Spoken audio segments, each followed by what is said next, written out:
జై తెలంగాణ మన ఓటు ధన్యవాదాలు మీ అందరికీ నమస్కారాలు పెద్దలు గౌరవనీయులు ముర్షిదాబాద్ శాసనసభ్యులు ముఠా గోపాలన్న గారికి గౌరవనీయులు పెద్దలు మీ అందరి ఆశీస్సులతో 4 జూన్ నాడు కాబోయే సికింద్రాబాద్ పార్లమెంట్ సభ్యులు మన అభిమాన నాయకుడు శ్రీ పద్మారావు గౌడ్ గారికి గౌరవనీయులైన మా సోదరులు సలీం భాయ్ గారు మాజీ ఎమ్మెల్సీ గారు అదేవిధంగా గౌరవనీయులైన కార్పొరేటర్లు గౌరవ మాజీ కార్పొరేటర్లు వేదిక పైన ఉన్న సీనియర్ నాయకులందరికీ మరి ఈరోజు మషీరాబాద్ నియోజకవర్గంలో ఇంత పెద్ద ఎత్తున విచ్చేసిన మా ఆడబిడ్డలకు అన్నదమ్ములకు పేరు పేరున మేము ఆలస్యంగా వచ్చిన చాలా ఓపికగా ఉన్నందుకు మీ అందరికీ కూడా హృదయపూర్వక నమస్కారం. సరిగ్గా 4.5 నెలల తర్వాత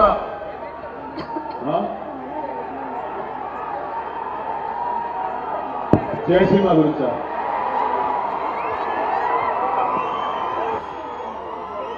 ఆయన మా తమ్ముడే కదా పేరు చెప్పిన ఆయన పేరు శ్రీ పేరు అని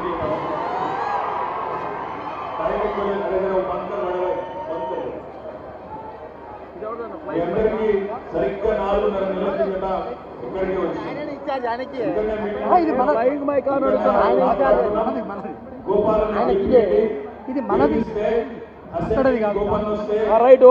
కేసీఆర్ గారు తిరిగి 3వసారి సీఎం అవుతారు అనే మాట నినాదం చెప్పడం జరిగింది. మీరందరూ దయతో ప్రేమతో హైదరాబాద్ లో బీజేపీ వాళ్ళు ఎన్ని కథలు చెప్పినా కాంగ్రెస్ వాళ్ళు ఎన్ని కాకమ్మ కబుర్లు చెప్పినా మీరు నమ్మలేదు. నమ్మకుండా మొత్తం హైదరాబాద్ లో 24 సీట్లుంటే అందులో 16 సీట్లు ఇవాళ కేసీఆర్ గారికి మాకు మీరు అప్పచెప్పినందుకు మీ అందరు కూడా ముందుగా ధన్యవాదాలు. ఒక్క సీటు కూడా ఒక్క సీటు కూడా హైదరాబాద్ లో కాంగ్రెస్ కు మీరు ఇవ్వలేదు. ఒకే ఒక్క సీటు ముష్టేసినట్టు బీజేపీకి ఒక్క సీట్ ఇచ్చింది, అంతేగాని ఒక్క సీటు కూడా ఇవ్వలేదు. అంత గొప్పగా హైదరాబాద్ లో మేము నిర్ణయం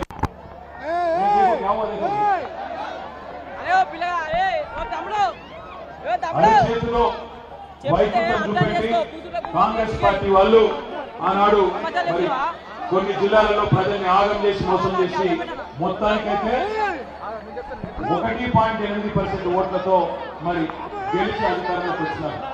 4.5 నెలలైన కరెక్ట్ గా కాంగ్రెస్ పార్టీ అధికారంలోకి వచ్చి ఇప్పుడు నేను ఇక్కడికి వస్తా ఉంటే ఉప్పల్ నుంచి వచ్చేటప్పుడు మెట్రో పిల్లర్లని చూసినాను.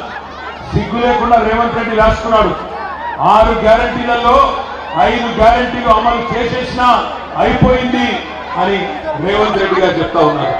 అదేవిధంగా ఇలా రాహుల్ గాంధీ వచ్చిండు. పాపం ఆయనకేమో తెలియదు, ఆయనకి ఏం తెలియదు, కనీసం తెలియదన్న విషయం కూడా తెలియదు రాహుల్ గాంధీ. వచ్చిండు, వచ్చి ఏదో ఎవరో పేపర్ మీద రాసిస్తే చదివేసిండు. ఏమని తెలంగాణలో ప్రతి ఆడబిడ్డకు నెలకు 2,500 రూపాయలు కాంగ్రెస్ ప్రభుత్వం ఇస్తున్నది అని ఇవాళ రాహుల్ గాంధీ గారు ఆదిలాబాద్ లో చెప్తా ఉన్నాడు. నేను ఇక్కడికి వచ్చిన మా ఆడబిడ్డలను అన్నదమ్ములను ఒకటి అడుగుతా ఉన్నాను, ఎన్ని మాటలు చెప్పింది కాంగ్రెస్, ఒక్కటన్నా అమలైందా? దయచేసి ఆలోచన చేయండి. నెలకు 2,500 రూపాయలు వస్తున్నాయా? మీకెందుకు వస్తాయి తమ్మి, మహిళలకు వస్తాయి. నెలకు 2,500 రూపాయలు మహిళా తల్లులకు వస్తున్నాయా? అసలు మహిళలు ఎక్కడ వేరు? మీరు తొక్కేసారు తమ్మి, అంత మొత్తం మనం నూకేసారు. అట్లాగే పెద్ద మనుషులకు నెలకు 4,000 రూపాయలు ఇస్తామన్నారు, ఇస్తున్నారా? 4,000 రూపాయల పెన్షన్లు వస్తున్నాయా? అదే విధంగా తులం బంగారం ఇస్తా అన్నాడు కేసీఆర్ గారు. కళ్యాణ లక్ష్మి ఇచ్చిండు, నేను తులం బంగారం ఇస్తా దాని మీదకెళ్ళి అన్నాడు. మరి 1,50,000 మంది పెళ్లి చేసుకున్నారు కాంగ్రెస్ ప్రభుత్వం వచ్చినాక. ఒక్కలకన్నా తులం బంగారం వచ్చిందా? ఆడపిల్లలకు, చదువుకునే ఆడపిల్లలకు స్కూటీలు ఇస్తా అన్నాడు, ఎవరికన్నా ఇచ్చిందా? మా చదువుకునే తమ్ముళ్లకు నెలకు 4,000 రూపాయల నిరుద్యోగ భృతి అన్నాడు, వచ్చిందా? ఒక్కటి కూడా రాలే. కానీ సిగ్గు లేకుండా పచ్చి జూటా మాటలు. ఇవాళ మళ్ళొక్కసారి హైదరాబాద్ లో మీ చేతిలో సావు దెబ్బ తినడానికి మన పార్టీలో గెలిచిన ఒక ఎమ్మెల్యే, ఖైరతాబాద్ లో గెలిచిన ఒక ఎమ్మెల్యేని తీసుకొచ్చి ఇవాళ కాంగ్రెస్ పార్టీ అభ్యర్థి అని చెప్పి పార్లమెంట్ నిలబెట్టింది. అందుకే నేను అంటున్నా, దయచేసి కాంగ్రెస్ పార్టీకి మొన్న హైదరాబాద్ లో ఎట్లయితే బుద్ధి చెప్పినరో మళ్ళొక్కసారి వాళ్ళకు సిగ్గొచ్చే విధంగా తీర్పు ఇవ్వవలసిన బాధ్యత మన మీద ఉన్నది. ఇవాళ మరొక పార్టీ ఇక్కడ మన పోటీ నాకు తెలిసి అయితే కాంగ్రెస్ తో లేదు, కరెక్టేనా? మసీరాబాద్ లో పోటీ కాంగ్రెస్ తో లేదు కదా, కొద్దిగా బీజేపీతోనే ఉందా? బీజేపీ గురించి కూడా మైదాన్ని కోయినాయిగా అయితే బీజేపీ గురించి కూడా ఒక 2 నిమిషాలు మాట్లాడుకోవాలి. 5 ఏళ్ల కిందట ఆగురా అయ్యా, నువ్వు పక్కకి వెళ్ళి సప్పుడు 5 ఏళ్ల కిందట ఆనాడు కిషన్ రెడ్డి గారు గెలిచిండు. కిషన్ రెడ్డి గెలిచిండు, 5 ఏళ్ళు అయింది, కేంద్ర మంత్రి అయింది, బ్రహ్మాండమైన మంత్రి పదవి తీసుకున్నాడు, క్యాబినెట్ లో మంత్రి ఉన్నాడు. హైదరాబాద్కు వరదలు వచ్చినాయి, రూపాయి తెచ్చిందా? కిషన్ రెడ్డి గారు రూపాయి తెచ్చిందా? హైదరాబాద్కు వరదలు వస్తే హైదరాబాద్ లో మెట్రో కట్టుకున్నాం, రూపాయి సాయం చేసిందా? కరోనా టైంలో ఎక్కడున్నాడు కిషన్ రెడ్డి? ఏం చేసిండు? కుర్కురే ప్యాకెట్లు వచ్చిందా? కరోనా టైంలో పద్మారావు గారేమో కోట్ల రూపాయలు ఖర్చు పెట్టి పేదవాళ్లకు భోజనం పెడితే కిషన్ రెడ్డి గారు మాత్రం కుర్కురే ప్యాకెట్లు వంచింది. కిషన్ రెడ్డి గారు చేసిన అతి గొప్ప పని ఏంటంటే ఈ 5 ఏళ్లలో కుర్కురే ప్యాకెట్లు వంచుడు తప్ప మసీరాబాద్లో కనవడలే, అంబర్పేటకు పోలేదు, కనీసం సికింద్రాబాద్ సనత్ నగర్ లో కాలు కొట్టలేదు. నాంపల్లిలో మాత్రం ఒక సింటెక్స్ ట్యాంక్ ఓపెన్ చేసిండు, పోయి రిబ్బన్ కట్ చేసి నేను చూసిన. సీతాఫల్ మండిలో కూడా ఆ రైల్వే స్టేషన్ లో 2 లిఫ్టులు పెడితే ఆ లిఫ్టులకు మాత్రం రిబ్బన్ కట్ చేసి. 5 ఏళ్లు కేంద్ర మంత్రి ఎంత పని చేయాలి? నిజానికి తప్పకుండా గొప్పగా పనిచేసే అవకాశం ఉండే, చేయలే. ఇంకొక మాట నేను అడుగుతా ఉన్నా, ఇవాళ కేసీఆర్ గారి ప్రభుత్వం పోయిందనే బాధ హైదరాబాద్ లో ప్రతి ఒక్కరిలో ఉంది. నేను ఇక్కడున్న మా అన్నదమ్ములను ఆడబిడ్డలను ఒకటే అడుగుతా ఉన్నా, ఇందులో బలవంతం ఏం లేదు, మీకు ఇష్టమైతేనే చెప్పుర్రి. కేసీఆర్ ఉన్నప్పుడే బాగుండే అనుకున్నటోళ్ళు చేయలేవట్టు, బలవంతం ఏం లేదు, మీ ఇష్టం. పక్కా అయితే మీకు ఒక బెస్ట్ ఉపాయం చెప్తా. కేసీఆర్ ఉన్నప్పుడే బాగుండేనని మీ ఫీలింగు, ఈయన వచ్చినాక చిల్లర మాటలు ఉద్దరే పనులు తప్ప ఏం అయితలేదు నాతో. మీకు కనబడుతుంది, నాకు కూడా కనబడుతుంది. బెస్ట్ ఉపాయం చెప్తా మీకు. కరెంటు పోతుంది, నీళ్ళు వస్తలేవు, నాకు ఎరికెత్తాను. కందిలు పట్టుకొని నిలబడ్డారు మా చెల్లెలు, కరెంటు పోతున్నది, మరి పైన కూడా కందిలు పట్టుకొని అక్కడ కూడా నిలబడ్డారు మా చెల్లెలు. మళ్ళా కాంగ్రెస్ వచ్చింది, కరెంటు పోయింది, కందిళ్ళు కూడా వాపస్ వచ్చినాయి, ఇన్వర్టర్లు వాపస్, జనరేటర్లు వాపస్. అందుకే మీ అందరికీ బెస్ట్ ఉపాయం చెప్తా. ఉపాయం ఏంటి అంటే, మీ అందరు కలిసి గట్టిగా ఒక 10-12 ఎంపీ సీట్లు మా చేతిలో పెట్టుండ్రి. 6 నెలల తిరిగి కేసీఆర్ గారు రాష్ట్ర రాజకీయాన్ని శాసిస్తాడు. ఒక్కటే, ఇంతకు మించిన ఉపాయం ఏం లేదు. మీరు రోడ్ ఎక్కేది లేదు, ఎవరిని తిట్టేది లేదు, నోరు ఖరాబ్ చేసుకునేది లేదు, అనవసరంగా వాళ్ళు తిట్టినట్టు గలీజ్గా మనం తిట్టే అక్కర కూడా లేదు. సోషల్ మీడియాలో అనవసరంగా ఆగమాగం అయ్యేది లేదు. ఒకటే ఒక్క పని, ఈ కరెంటు సమస్య పోవాలన్నా, ఈ మంచిళ్ళ పోవాలన్నా, మనకు వచ్చే పెట్టుబడులు ఇలా వెనకపోతున్నాయి. ఇదివరకు వచ్చిన పెట్టుబడులు, మనం తెచ్చిన పెట్టుబడులు ఇలా హైదరాబాద్ నుంచి పెట్టిపోతా ఉన్నాయి. మొన్న ఒక కంపెనీ గుజరాత్కు పోయింది, కేన్స్ టెక్నాలజీస్ అనే కంపెనీ, 3700 కోట్ల పెట్టుబడి. ఇంకో కంపెనీ కార్నింగ్ అనే కంపెనీ చెన్నైకి వెళ్ళిపోయింది. వీళ్ళకు కొత్త పెట్టుబడులు తెచ్చే ముఖం ఎట్లాగూ లేదు, ఉన్న పెట్టుబడులు కూడా ఆపుకునే తెలివి లేదు. మనం మంచిగా చేసిన కరెంటు నిలుపుకుంటలేరు, మంచిగా చేసిన మంచినీళ్ళను కాపాడతలేరు. అట్లాంటి దుర్మార్గుల చేతిలో ఇవాళ ఈ రాష్ట్రం పోయింది. దయచేసి నేను మీకు చేసే విజ్ఞప్తుల్లో ఒకటే, పద్మారావు గారు లాంటి నాయకుడు, ఒక సెక్యులర్ నాయకుడు, హిందూ ముస్లిం అనే తేడా లేదు, ఎన్నడూ కూడా ఒక పొల్లు మాట కూడా ఎవరిని అననోడు. అన్నా అని పిలిస్తే అర్ధరాత్రి కూడా మీకోసం 2-3 కూడా కలుస్తాడు. ఎక్కువ దూరం కూడా కాదు, ఇక్కడనే పక్కనే టకారా బస్తీ, పక్కనే ఉంటుంది టకారా బస్తీ. అక్కడనే పుట్టిండు, అక్కడనే పెరిగిండు. ఇవాళ కార్పొరేటర్ స్థాయి నుంచి, గల్లీ నుంచి రేపు మీరు ఆశీర్వదిస్తే ఢిల్లీకి పోతాడు మన పద్యన్న. గల్లీలో ప్రయాణం ప్రారంభమైంది, రేపు ఢిల్లీ దాకా పోతాడు. నేను ఒక్క మాట మాత్రం మీకు రిక్వెస్ట్ చేస్తున్నా, ఇలా బీజేపీ వాళ్ళని అడిగినాం అనుకో, ఎందుకు వేయాలనే నీకు ఓటు అని, వాళ్ళు చెప్పేది ఒకటే ఒక్క ముచ్చట, మేము గుడి కట్టినాం కాబట్టి మాకు ఓటేయండి, గుడి కట్టినాం ఓటేయండి. గుడి కడితే ఓటేయాలంటే మరి కేసీఆర్ కట్టలేదా గుడి? 4 ఏళ్ల కిందటనే బ్రహ్మాండమైన యాదాద్రి టెంపుల్ కేసీఆర్ కట్టలేదా? లక్ష్మీ నరసింహ స్వామికి అద్భుతమైన గుడి కట్టిండు కేసీఆర్. ప్రాచీన శిల్పకళా సంపదతో, నవీన కళాకారులతో అద్భుతమైన గుడి, 1000 ఏళ్ళు నిలిచిపోయే గుడి కేసీఆర్ గారు కూడా కట్టిండు. కేవలం గుడి మాత్రమే కాదు, కేసీఆర్ గారు ఆధునిక దేవాలయాలు కూడా కట్టిండు. ఆధునిక దేవాలయాలు అంటే ఏంది? శాశ్వతంగా నిలిచిపోయే ప్రాజెక్టు. కాళేశ్వరం లాంటి ప్రాజెక్టు, పాలమూరు రంగారెడ్డి ఎత్తిపోతల పథకం లాంటి ప్రాజెక్టులు, ప్రజలకు పనికొచ్చే ప్రాజెక్టులు, మన బీళ్లకు నీళ్లు తెచ్చే ప్రాజెక్టులు, ఎండిన గొంతులను తడిపే ప్రాజెక్టులు, హైదరాబాద్కు శాశ్వతంగా మంచినీరు తెచ్చే ప్రాజెక్టులు, బ్రహ్మాండంగా మన పరిశ్రమలకు నీళ్ళు ఇచ్చే ప్రాజెక్టులు కట్టిండు. కట్టడమే కాకుండా వాటికి దేవుళ్ళ పేర్లు పెట్టిండు, మనుషుల పేర్లు పెట్టలే. కొండ పోచమ్మ సాగర్, మల్లన్న సాగర్, రాజరాజేశ్వర సాగర్, రంగనాయక సాగర్ బ్యారేజీలు కడితే వాటికి కూడా దేవుళ్ళ పేర్లు పెట్టిండు. Lakshmi barrage, Parvati barrage, Saraswati barrage.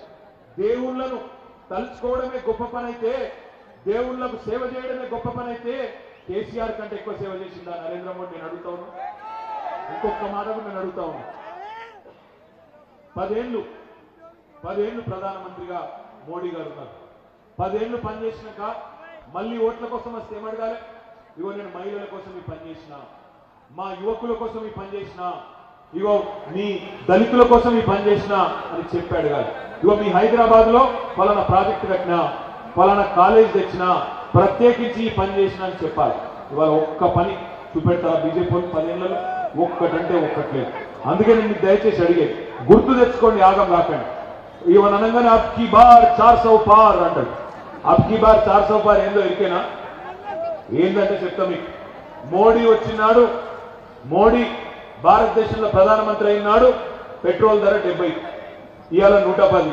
ఈసారి కింద మీరు బీజేపీ కొట్టేస్తే అబ్కి బార్ 400 పార్, 400 దాటిస్తాడు. పక్క 400 దాటిస్తాడు. నేను ఉత్తరానే చెప్తాను ఈ మాట. మీకు ఒక చిన్న మాట చెప్తా, దయచేసి మనసుకి ఎక్కించుకోండి. మా ఆడబిడ్డలు ముఖ్యంగా జాగ్రత్త వినాలి. ఇలా భారతదేశంలో అన్ని పిరమైంది.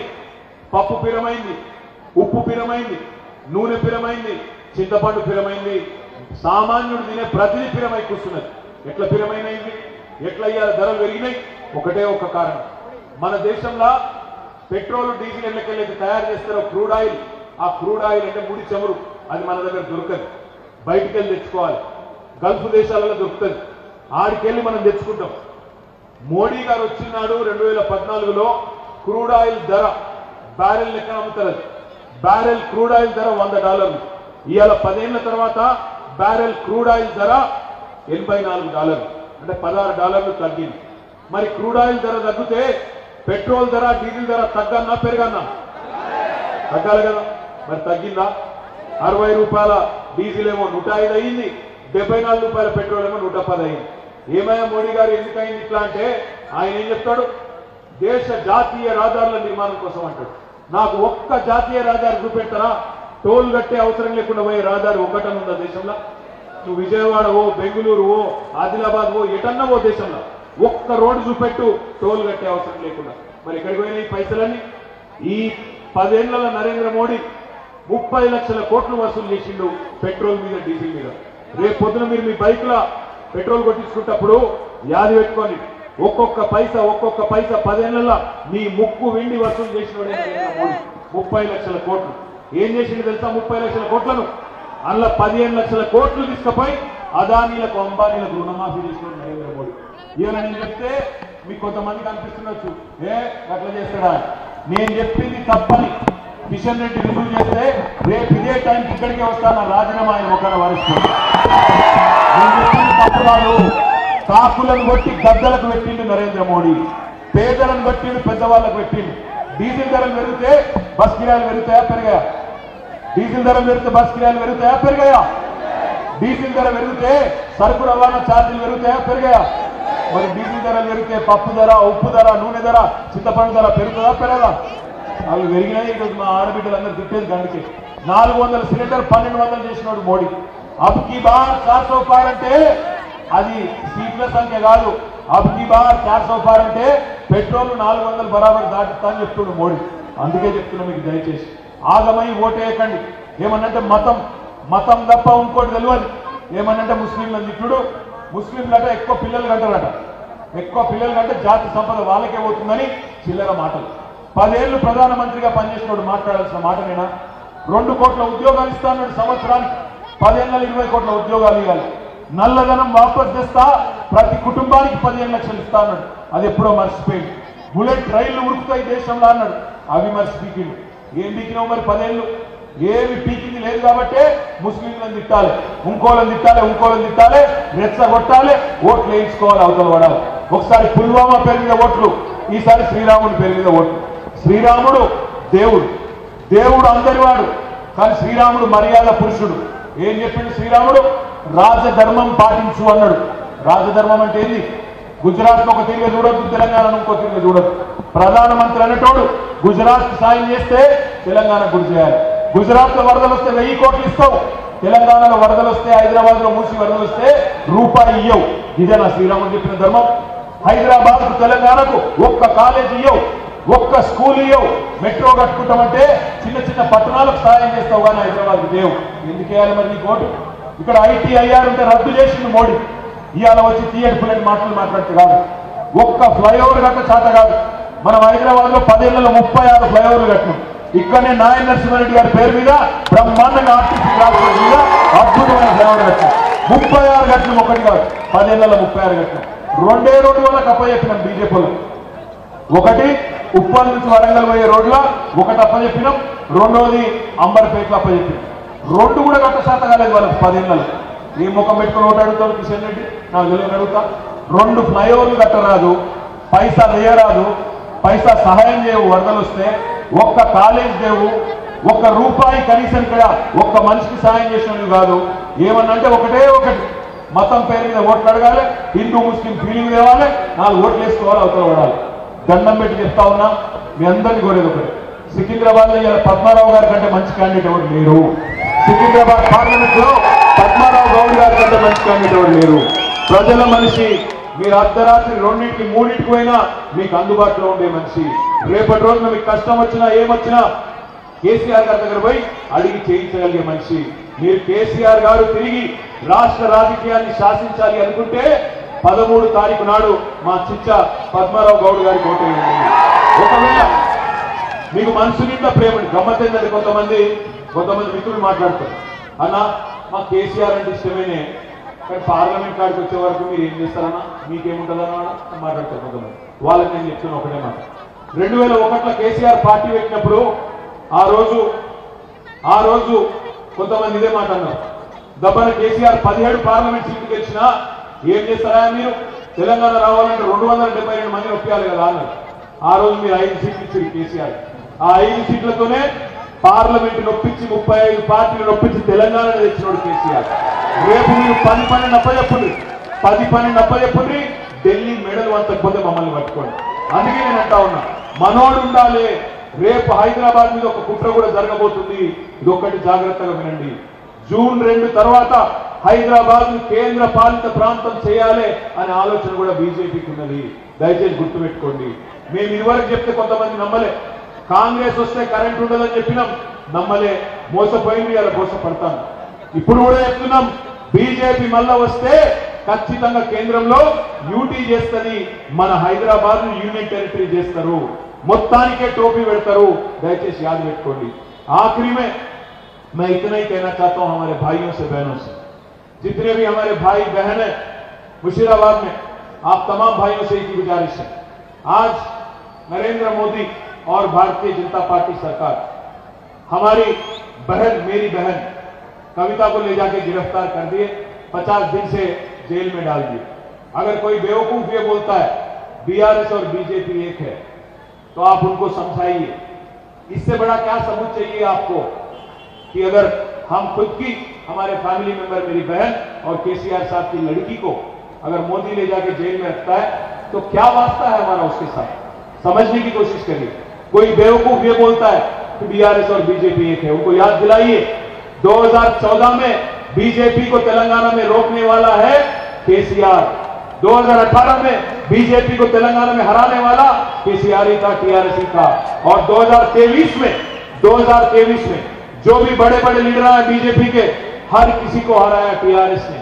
बंडी संजय को किसने हराया? बीआरएस ने। धर्मपुरी अरविंद को किसने हराया? स्वयं बाबूराव को किसने हराया? ईटेला राजेंद्र को किसने हराया? रघुनंदन राव को किसने हराया? जितने भी बड़े बड़े लीडर हैं बीजेपी के, सबको हराया टीआरएस ने। मशीराबाद में लक्ष्मण को किसने हराया? अंबरपेट में किशन रेड्डी को किसने हराया? అందుకే నేను అంటున్నా వాళ్ళతో మనకి ఏం పొత్తు లేదు, మన్ను లేదు, ఎలాంటి समझौता లేదు। అనవసరంగా ఆగమై కాంగ్రెస్ को वोट लेते, अगर गलती से भी आप कांग्रेस को वोट देंगे तो फायदा बीजेपी का हो जाएगा। सिंपल बात है, इसमें कंफ्यूज होने की कोई जरूरत नहीं है। आज कांग्रेस यहाँ पे एक डम्मी कैंडिडेट को लाके खड़ा कर दी। वो आदमी कल तक हमारे साथ था, आज कांग्रेस में अगर आप वोट देंगे वो जाके फिर बीजेपी में जाएगा। वो ऐसे ही आदमी है, मौका परस्त आदमी है। वो कहां पावर है वहां जाता हूं। इस वास्ते मैं आपसे गुजारिश कर रहा हूं, एक सेक्युलर पार्टी, एक सेक्युलर जमात, एक सेक्युलर लीडर केसीआर साहब और उनके नुमाइंदे हमारे पद्माराव साहब जिताइए, 10-12 सीट दीजिए। फिर एक बार केसीआर साहब 6 महीने के अंदर पूरे हिंदुस्तान, पूरे तेलंगाना में आपकी खिदमत करने की एक मौका हम आपसे मांगते हुए మీ అందరినీ కూడా నేను అడిగేది మళ్ళొక్కసారి ఆలోచించండి। మనుషుల ప్రేమ ఉంటే ఈ కరెంటు కష్టాలు పోవాలి, మనుషుల కష్టాలు పోవాలి అనుకుంటే దయచేసి బయటకు వచ్చి ఓటు వేయాలి। మనుషుల ప్రేమ పెట్టుకొని ఎండ బాగా కొడుతుంది నేను బయటికి పోను, గట్ల నాకు వరుసగా 3 రోజులు సెలవులు వచ్చి 4 రోజులు వీకెండ్ ఎంజాయ్ చేస్తాను, నేను గట్టు పోతా గిట్టు పోతా అంటే మళ్ళీ అవలగారు గెలుస్తారు, మీ ఇష్టం। మళ్ళా పెట్రోల్ 400 రూపాయలు చేసి గెలుస్తారు। దయచేసి అందుకే చెప్తున్నా 13వ తారీఖున బయటికి రండి, మీ దోస్తులకు ఫోన్ చేయండి, మీ ఇంట్లో బయటకు తీసుకురండి, ఎండ పూట కాకుండా ముందే బయటికి రండి, వచ్చి పద్మారావు గారి కారు గుర్తు మీద ఓటేసి బ్రహ్మాండమైన మెజారిటీతో గెలిపించాలని కోరుతూ మీ అందరికీ ముఠా గోపాల్ గారికి అదేవిధంగా మీకు అందరికీ పేరు పేరు నమస్కారాలు। జై తెలంగాణ। Thank you. ఇంత రాత్రి కూడా ఎంతసేపు ఉన్నారు, థ్యాంక్ యూ। జై తెలంగాణ। ఏ గుర్తు మనది వినబడతలేదు, కారేనా? Thank you. జై తెలంగాణ।